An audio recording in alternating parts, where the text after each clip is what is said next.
Hey, how we doing? It's JJ.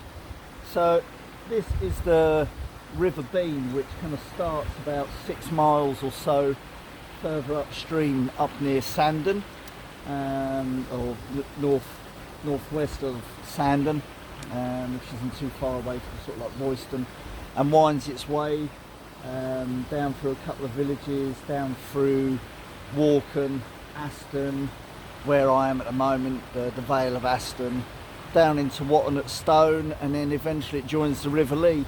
And I've grown up with this section and that most of my life, but I've never actually walked like this section heading further down that way.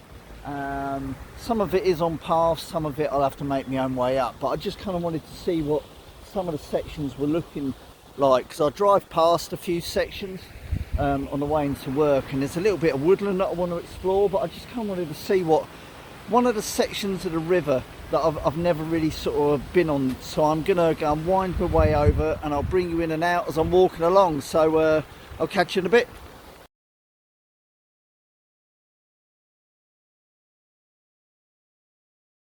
It's gonna be one of them days where let's just hope the footage comes out right, because my tripod, my little basic tripod's not playing ball. It's seen better days, so we're gonna have to replace that.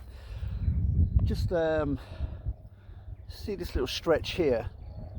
This is where obviously the river course decided to cut back in on itself, and it kind of winds its way up and pretty much stops there, and then it's got no further. It's, you know, sometimes you get that in a river system, you know, where you get the oxbow lakes, you know, the meanders, and it's obviously decided that it's not going to get to a certain point, and then it's just kind of carried back on down the river. But the actual river course is along this, like this hedge line here, but I've had to come this side, and I'm just being careful because there are cows in this field. You can't outrun a cow, so we're just going to be really careful, keep my distance from them. I'm just going to wind on further down. Fascinating thing for me personally about walking this section is that, yeah, there's a road over there, and I've been up and down that road thousands of times, but a lot of these trees I've only ever actually seen from a distance, and so it's kind of getting a more of an intimate understanding, and understanding that relationship along this river. So that's just why I wanted to do this walk. You know, I have seen these trees for 10, 20, 30 years, but now I'm actually going to get to see them at a closer distance, which is pretty cool. So this meander is now coming back to the actual little part of the river itself, and it will rejoin and we'll carry on. So see you in a bit. This is Frogmore Hall, a fairly decent size. I'm actually at the side of the hall now, so you can't see too much of it. I've just had to come off the actual river because it sort of bypasses this, which is a private sort of estate as such. The family sold it off many years ago, and now it's just swanky posh apartments and little side buildings, very expensive, and that property drops right down onto the river, so I've had to miss probably about 200-300 meters off of it, which is a shame, but I kind of knew that would be the case. So we're just gonna come back down to the river and that in a minute, and yeah, so that's behind me, which is a fair size sort of property, and then got a load of trees behind me. They're absolutely covered in mistletoe, which is pretty cool. Right, let's crack on.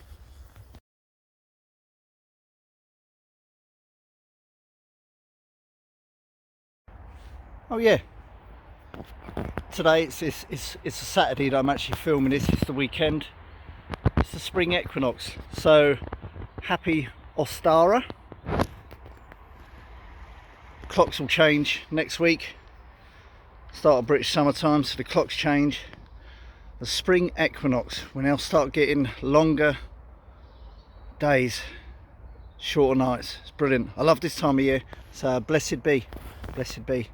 Right, let's crack on with this walk. I just wanted to just say happy spring. Spring is here. It's with us, the official start of spring. Anyway, catch you in a bit.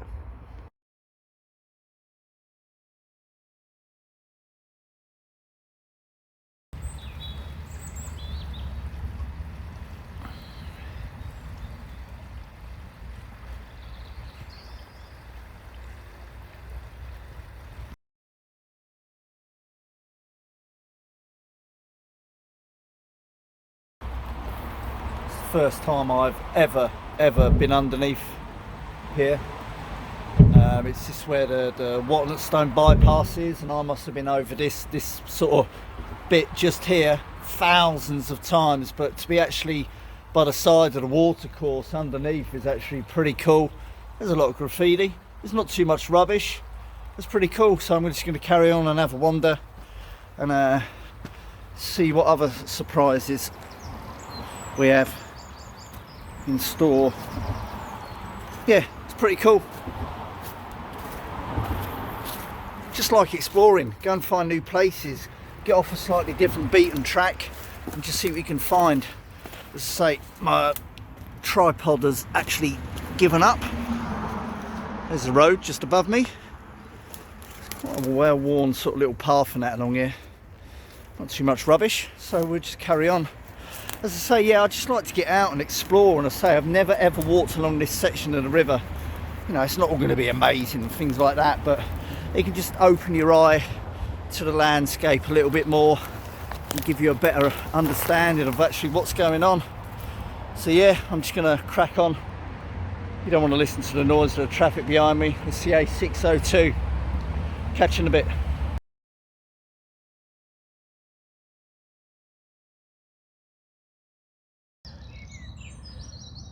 I've just had to kind of slightly come away from the river a bit because I've been trying to make my way through this kind of stuff for about the last 10 minutes or so, which is just like loads of elder, hawthorn, blackthorn, bramble, scrub right down by the water margin. It was just becoming harder and harder to actually walk through, so I've just come up into the field edge now. And yeah, it's just nice trying to sort of see nature at its best, and when man doesn't get in the way. There's barely any rubbish in that walking down through there because it's bloody hard to get through. But yeah, sometimes you gotta know when to stop and just walk a bit of an easier ground.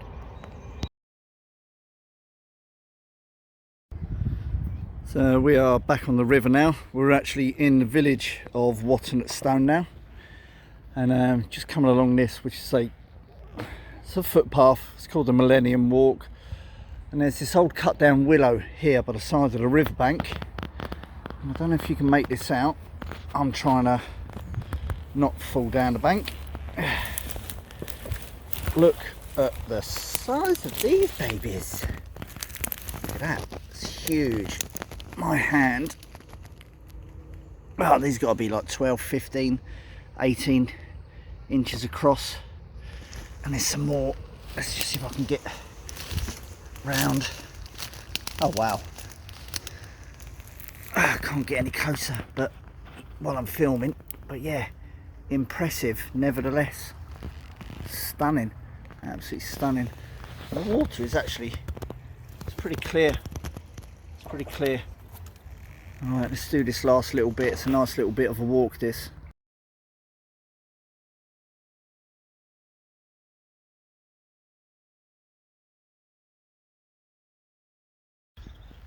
So this section of land that I'm on now, which is right adjacent to the River Bean, is known as Lammusland. Now Lammus is a really old festival, and it's known as the Festival of First Fruits.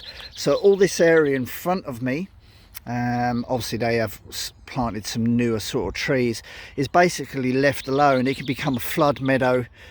Sometimes you can see there is a pool of water just sitting there, but what it actually goes back to is that the local commoners and that could actually graze their cattle, and that on this from the 12th of August, which is Lammas, to Candlemas, which is the 2nd of February, and that goes back hundreds and hundreds of years. You know, the commoners had rights, and this banked section behind me would have been used for fuel for trees and that, but may have also had like plenty of plants and that sown into it as well.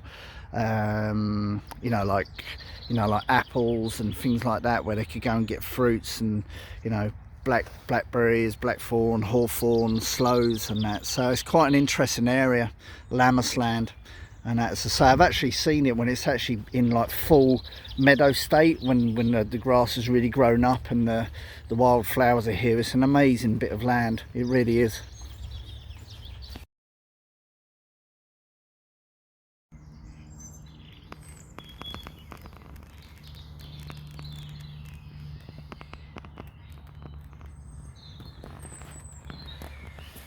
So this river, the River Bean, which I say kind of starts north of Cromer towards Sandon and winds its way down and ends up joining River Lee at Hartham Common in Hertford.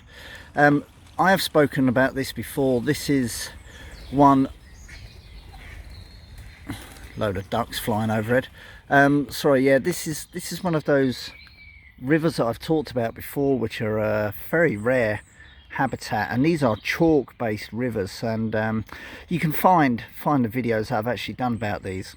There's estimated to be about 215 chalk rivers in the world, with around 90% of them actually being in England, and 99% of those are actually in the south of England. They extend up to here, pretty much as far north, just beyond sort of Hitchin and that, and then the landscape sort of changes, the geology, the substrata changes. So the reason the water is so clear is because right underneath all this gravel and that, further deeper down, is a chalk substrata, and that basically acts as like a massive aquifer where the water goes down and it gets purified and that, and then it gets cleaned and that, and then the water comes back to the surface, and that's why it is so clear. And it's a very rare habitat, and it harbours an amazing array of wildlife. Fascinating.